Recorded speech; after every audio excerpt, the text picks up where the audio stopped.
جی شکریہ جناب اسپیکر. سر کل میں نے سر خالی just wanted to apprise the house. ایک تو سر ہم کبھی کسی ججز کے خلاف نہیں ہیں، نہ ہم کسی جج کی ذاتی زندگی پہ ان کی بات کر رہے ہیں، لیکن سر جہاں پہ کانسٹیٹیوشن ہمیں اختیار دیتا ہے، جہاں پہ رولز اینڈ پروسیجر ہمیں، جیسے میں نے کل کہا تھا، تو سر میں نے پاکستان کی، جیسے آپ نے سر کانسٹیٹیوشن میں 1973 کے آئین میں اور رولز اینڈ پروسیجر میں اختیارات ہے پبلک اکاؤنٹس کمیٹی کو، تو 16 مئی کو 2023 کو سر 10 سال کا انہوں نے آڈٹ نہیں ہوا تو سپریم کورٹ آف پاکستان کا 2010-11 سے لے کر 2021-22 تک سر 16 مئی کو 2023 کو 1:30 پہ سر ہم نے پبلک جو سپریم کورٹ کے پرنسپل اکاؤنٹنگ آفیسر ہیں ان کو بلا لیا ہے سر. اسی کے ساتھ جناب ثاقب نثار صاحب جو سابقہ چیف جسٹس ہیں ان کو بھی، کیونکہ اس میں کیونکہ وہاں پہ سر جو مومن ڈیم اور بادشاہ ڈیم کے پیسے ہیں اس کی انہوں نے اماؤنٹ ڈکلیئر وہ بتائی نہیں ہے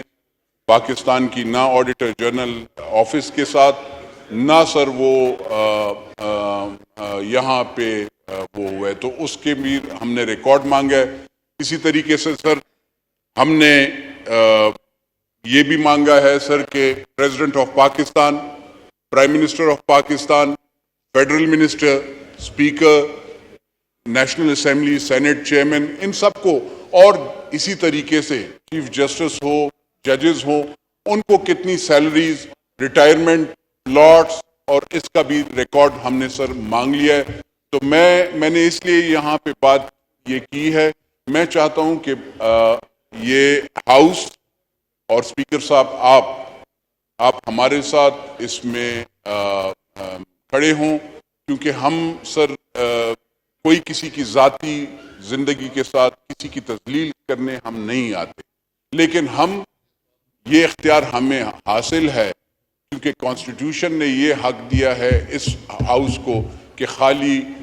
اگر کانسٹیٹیوشن کوئی بنا سکتا ہے یا اس میں چینجز کر سکتا ہے تو وہ یہی ہاؤس ہے، یہی سوورن ہاؤس ہے، اور کوئی نہیں ہے، اور تشریح کر سکتے ہیں. تو اسی لحاظ سے ہر منسٹری کا،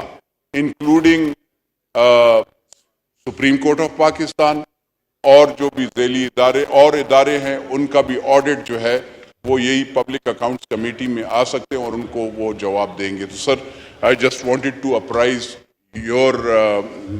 لارڈ سر اسپیکر صاحب آپ کو بھی اور آنریبل ہاؤس کو بھی کہ 16 مئی کو ہم نے سپریم کورٹ آف پاکستان کو طلب کیا ہے سر 2021 سے 2021 وہ 10 سال کا record sir. Thank you very much sir.